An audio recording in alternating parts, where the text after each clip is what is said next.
முதல் வாசகம். தொடக்க நூலிலிருந்து வாசகம். அந்நாள்களில் ஆண்டவராகிய கடவுள் உருவாக்கிய காட்டு விலங்குகளிலெல்லாம் பாம்பு மிகவும் சூழ்ச்சிமிக்கதாக இருந்தது. அது பெண்ணிடம், கடவுள் உங்களிடம் தோட்டத்தில் உள்ள எல்லா மரங்களிலிருந்தும் உண்ணக்கூடாது என்றது உண்மையா என்று கேட்டது.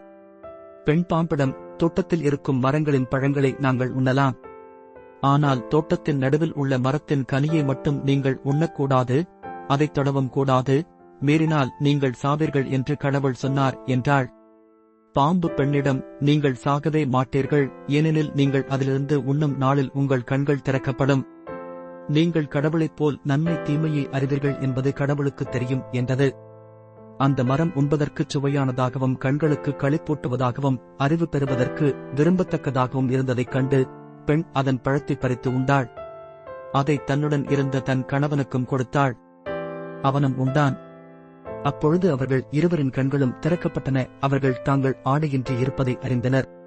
ஆகவே அத்தி இலைகளைத் தைத்து தங்களுக்கு ஆடைகளைச் செய்து கொண்டனர். மென்காற்று வீசிய பொழுதினிலே தோட்டத்தில் ஆண்டவராகிய கடவுள் உலவிக் கொண்டிருந்த ஓசை கேட்டு மனிதனும் அவன் மனைவியும் ஆண்டவராகிய கடவுளின் திருமுன்னிருந்து விலகி தோட்டத்தின் மரங்களுக்கு இடையே ஒளிந்து கொண்டனர். ஆண்டவரின் அருள்வாக்கு. இறைவனுக்கு நன்றி. பதிலுரை பாடல். பல்லவி. எவரது குற்றம் மன்னிக்கப்பட்டதோ அவர் பேறு பெற்றவர். எவரது குற்றம் மன்னிக்கப்பட்டதோ, எவரது பாவம் மறைக்கப்பட்டதோ அவர் பேறு பெற்றவர். ஆண்டவர் எந்த மனிதரின் தீச்செயலை எண்ணவில்லையோ, எவரது மனத்தில் வஞ்சம் இல்லையோ அவர் பேறு பெற்றவர். பல்லவி. எவரது குற்றம் மன்னிக்கப்பட்டதோ அவர் பேறு பெற்றவர்.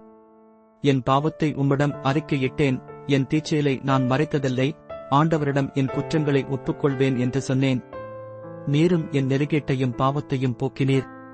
பல்லவி. எவரது குற்றம் மன்னிக்கப்பட்டதோ அவர் பேறு பெற்றவர். ஆகவே துன்பவேளையில் அன்பர் அனைவரும் உம்மை நோக்கி மன்றாடுவர், பெருவெள்ளம் பாய்ந்து வந்தாலும் அவர்களை அது அணுகாது. பல்லவி. எவரது குற்றம் மன்னிக்கப்பட்டதோ அவர் பேறு பெற்றவர். நீரே எனக்குப் புகலிடம், இன்னலினின்று என்னை நீர் பாதுகாக்கின்றீர், உம் மீட்பினால் எழும் ஆரவாரம் என்னைச் சூழ்ந்தொலிக்கச் செய்கின்றீர். பல்லவி. எவரது குற்றம் மன்னிக்கப்பட்டதோ அவர் பேறு பெற்றவர். நற்செய்திக்கு முன் வாழ்த்துளி. அல்லேலுயா, அல்லேலுயா. உம் திருமகனின் சொற்களை எங்கள் மனத்தில் இருத்தும்படி ஆண்டவரே, எங்கள் இதயத்தை திறந்தருளும். அல்லேலுயா. நற்செய்தி வாசகம். மார்க்கு எழுதிய தூய நற்செய்தியிலிருந்து வாசகம். இயேசு தீர்ப்பகுதியை விட்டு சீதோன் வழியாகச் சென்று தெக்கப்பொலி பகுதி நடுவே வந்து கலிலேயக் கடலை அடைந்தார். காது கேளாதவரும் திக்கிப் பேசுபவருமான ஒருவரை சிலர் அவரிடம் கொண்டு வந்து அவர் மீது கை வைத்து குணமாக்குமாறு அவரை வேண்டிக் கொண்டனர். இயேசு அவரை கூட்டத்திலிருந்து தனியே அழைத்துச் சென்று தம் விரல்களை அவர் காதுகளில் இட்டு உமிழ்நீரால் அவர் நாவைத் தொட்டார். பிறகு வானத்தை அண்ணாந்து பார்த்து பெருமூச்சு விட்டு அவரை நோக்கி, எப்பத்தா, அதாவது திறக்கப்படு என்றார். உடனே அவருடைய காதுகள் திறக்கப்பட்டன, நாவும் கட்டவிழ்ந்தது. அவர் தெளிவாகப் பேசினார். இதை எவருக்கும் சொல்ல வேண்டாமென்று அவர்களுக்கு அவர் கட்டளையிட்டார். அவரது கட்டளைக்கு நேர்மாறாக இன்னும் மிகுதியாய் அவர்கள் அதை அறிவித்து வந்தார்கள். அவர்கள் அளவு கடந்த வியப்பில் ஆழ்ந்தவர்களாய், இவர் எத்துணை நன்றாக யாவற்றையும் செய்து வருகிறார், காது கேளாதோர் கேட்கவும் பேச்சற்றோர் பேசவும் செய்கிறாரே என்று பேசிக் கொண்டார்கள். ஆண்டவரின் அருள்வாக்கு.